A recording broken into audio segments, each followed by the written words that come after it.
भिवंडीतील कोहिनूर इमारत दुर्घटना प्रकरणात तपासाला वेग आलाय। भोईवाडा पोलिसांनी इमारतीचा केअरटेकर अमृतलाल निषाद याला अटक केली आहे। इमारतीच्या दुरुस्तीसाठी फ्लॅट धारकांकडून प्रत्येकी 10,000 रुपये जमा करण्यात आल्याचा त्याच्यावर आरोप आहे। संबंधित रकमेची वसुली इमारत मालकाच्या वतीने करण्यात आल्याचं प्राथमिक तपासात समोर आलंय। अटकेनंतर अमृत निषाद याला न्यायालयात हजर करण्यात आले। दोन्ही बाजूंचा युक्तिवाद ऐकल्यानंतर न्यायालयाने त्याला 5 ऑगस्ट पर्यंत पोलीस कोठडी सुनावली। दरम्यान या दुर्घटनेप्रकरणी पोलिसांकडून पुढील तपास सुरू आहे। इमारतीच्या देखभाल, दुरुस्ती आणि आर्थिक व्यवहारांच्या अनुषंगाने अधिक माहितीचा शोध घेतला जातोय।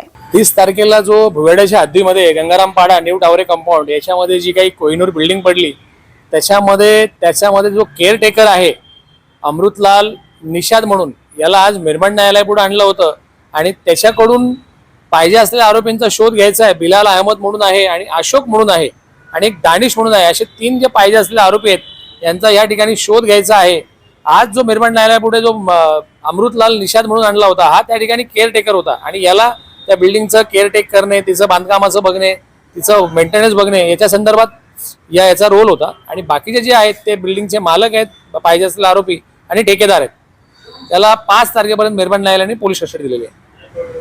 याच्यामध्ये याचा जो रोल आहे हा फक्त बिल्डिंग केअरटेक करण्याचा आणि ह्याने जे ठेकेदारांना कॉन्ट्रॅक्ट दिलं होतं या बिल्डिंगच्या सर्व लोकांच्या माध्यमातून, त्याच्यामुळे पोलिसांनी आज त्याला संशयित म्हणून मिरमंड न्यायालयापुढे आणलेला आहे की ह्याच्याचमुळे हा सगळा प्रकार झालेला आहे आणि ह्याने कॉन्ट्रॅक्टर नेमला आणि जो मूळ बिल्डिंगचा मालक आहे तो या ठिकाणी मुंबईला राहणारा असून त्याचाही पोलीस शोध घेऊन त्यालाही इन्व्हेस्टिगेशनसाठी आणणार आहेत। आणि आज ह्यांना सर्वांना 5 तारखेपर्यंत ह्या अमृतलालला पोलीस कस्टडी मिळाली आहे।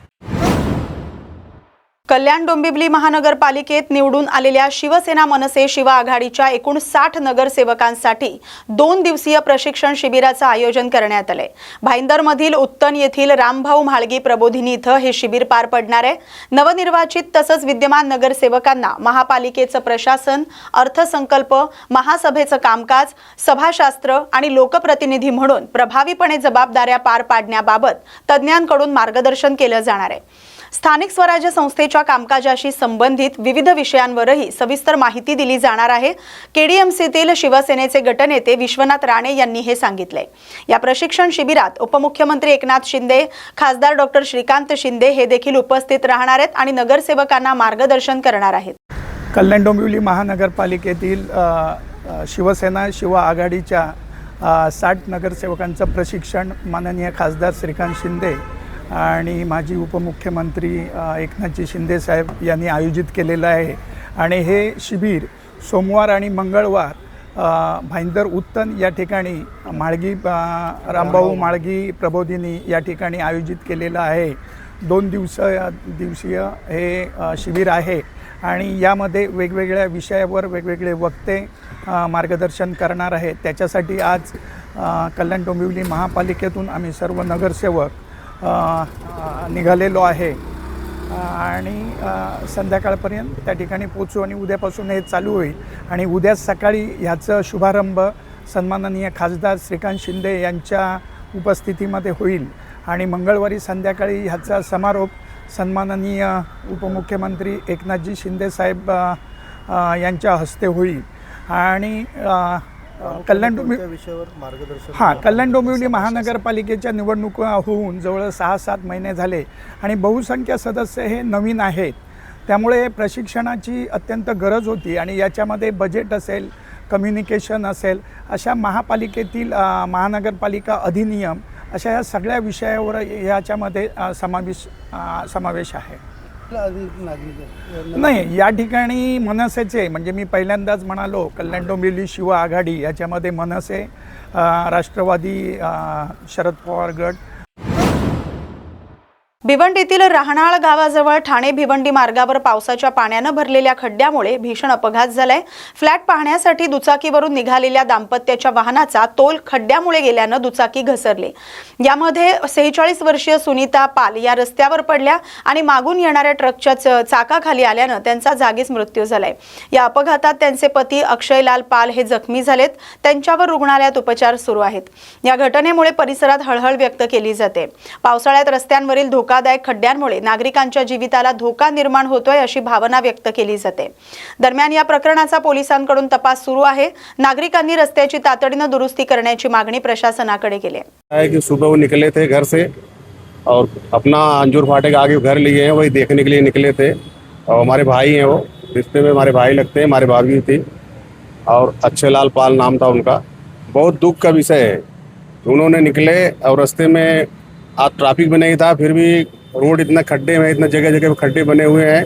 उनका टायर खड्डे में चला गया, अगला वाला पिछला टायर भी खड्डे में गया। पानी भरा हुआ था, उनको मालूम ही नहीं पड़ा कितना खड्डा है, इतना बड़ा होगा। और उन्होंने डिसबैलेंस हो गया, वो लेफ्ट साइड गिरे और उनकी पत्नी राइट साइड गिर गई, मेरी भाभी। और टायर ट्रक पीछे आ रहा था, टायर उनके सर के ऊपर चढ़ गया। ये बहुत दुख की विषय है कि हर जगह खड्डा ऐसा है, भिवंडी काले रोड पर बहुत ज़्यादा है और ऐसा दुर्घटना आए दिन हो ही रहा है। और हम चाहूँगा कि बहुत दुख की विषय है, इसके बारे में प्रशासन कुछ कार्य नहीं कर रहा है, लोग मर रहे हैं। अब जिनका मौत नहीं है, ऐसे अकाल मृत्यु हो जा रही है।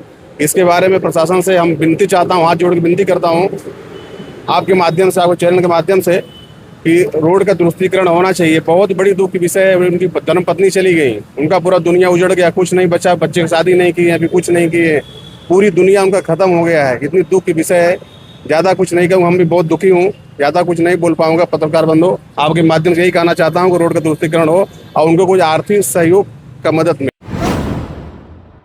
कल्याण डोंबिवलीतील स्थानिक राजकारणात महायुतीतील घटक पक्षांमध्ये सुरू असलेली स्पर्धा पुन्हा एकदा चर्चेत आली। शिवसेना शिंदे गटाचे पदाधिकारी अर्चित खडकुल यांनी भारतीय जनता पक्षात प्रवेश केलाय। पक्षात जबाबदारी देण्यास विलंब झालाय, तसंच पक्षातील वरिष्ठ पदाधिकाऱ्यांच्या वागणुकीमुळे नाराज होऊन आपण हा निर्णय घेतल्याचा दावा अर्चित खडकुल यांनी केलाय। दरम्यान भाजपच्या पदाधिकाऱ्यांनी या प्रवेशाचं स्वागत करत स्थानिक पातळीवर पक्ष अधिक मजबूत होत असल्याचा दावा केलाय। आगामी राजकीय घडामोडींमध्ये भाजपची भूमिका अधिक प्रभावी राहील असा विश्वासही त्यांनी व्यक्त केलाय। या पक्षप्रवेशामुळे कल्याण डोंबिवली महानगरपालिका परिसरातील राजकीय चर्चांना पुन्हा एकदा वेग आलाय। संबंधित घडामोडींवर सर्वांचं लक्ष आहे। त्या दिवशी जो अलिखित करार त्यांनी मोडला, मग त्यांनी सांगितलं बाबा तुम्ही तुमचे घ्या, आम्ही आमचे घेतो, त्याप्रमाणे घेतलेत। आणि तेच नाही, काल मनसेची सुद्धा घेतले, आज शिंदे गटाचे आहेत, शिंदे शिवसेनेचे आहेत, काही दिवसांनी उबाडाचे पण येतील। आमच्याकडे काम करण्याची खूप संधी आहे, मान सन्मान आहे, प्रत्येकाला काम करण्यासाठी आम्हाला संधी मिळते।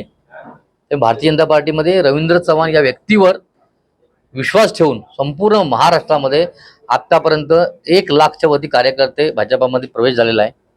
ही त्यांचीच किमी आहे, त्यांच्यावरच विश्वास ठेवून त्यांच्या कामावर विश्वास ठेवून आज सगळे भारतीय जनता पार्टीमध्ये येते। महेश गायकवाड सांगितलं की त्यांनी आमदारांनी 10 घेतले होते, त्यांनी 100 घेतले, आता तुम्ही 25 घेतले। आम्ही काय करतो, आम्ही कासव आहेत ना, थोडं हळूहळू चालत घेऊ, कासवाची चाल आहे आमची, पण जिंकणार आम्ही शर्यतीमध्ये। कल्याण पूर्वेतील पिसवली परिसरात नालेसफाई वेळेत न झाल्याचा फटका नागरिकांना बसलाय। रात्रभर झालेल्या मुसळधार पावसानंतर परिसरात मोठ्या प्रमाणात पाणी साचलंय, रस्त्यासह अनेक घरांमध्ये देखील पाणी शिरले, त्यामुळे नागरिकांना मोठ्या गैरसोयीचा सामना करावा लागलाय। काही दिवसांपूर्वी पाण्याचा निचरा करण्यासाठी या परिसरात पंप बसवण्यात आले होते, मात्र नाल्यांची प्रभावी सफाई न झाल्याने पावसाचं पाणी वाहून जाऊ शकलं नाही आणि संपूर्ण परिसर जलमय झाल्याचा आरोप स्थानिकांनी केलाय। सकाळी नागरिकांना कंबरभर पाण्यातून वाट काढत कामावर तसंच विद्यार्थ्यांना शाळा आणि महाविद्यालयाकडे जावं लागलं।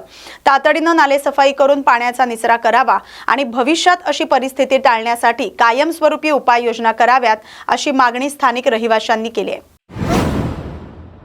भिवंडीत रात्रभर झालेल्या मुसळधार पावसामुळे कामवारी नदीने धोक्याची पातळी ओलांडली। नदीचं पाणी शहरात शिरल्याने पूरस्थिती निर्माण झाली।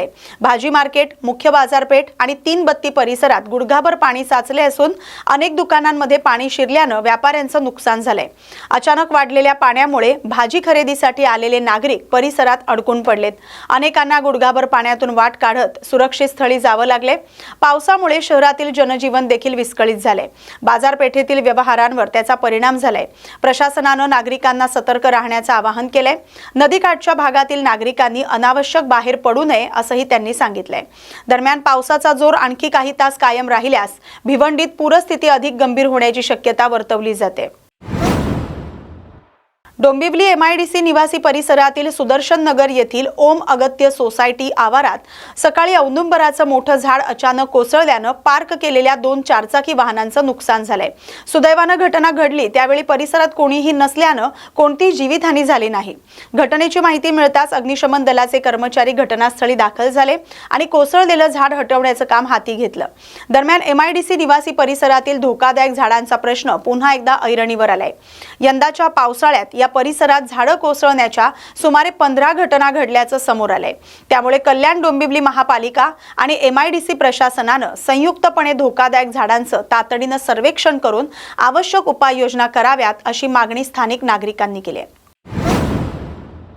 कल्याण शहरात भर पावसात जीवाशी खेळणाऱ्या स्टंटबाजीचा धक्कादायक प्रकार समोर आलाय।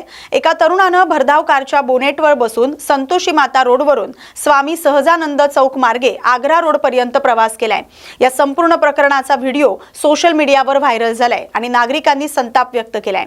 अशा प्रकारच्या धोकादायक स्टंटमुळे संबंधित तरुणासह इतर वाहन चालक आणि पादचाऱ्यांच्याही जीवाला धोका निर्माण झाला होता।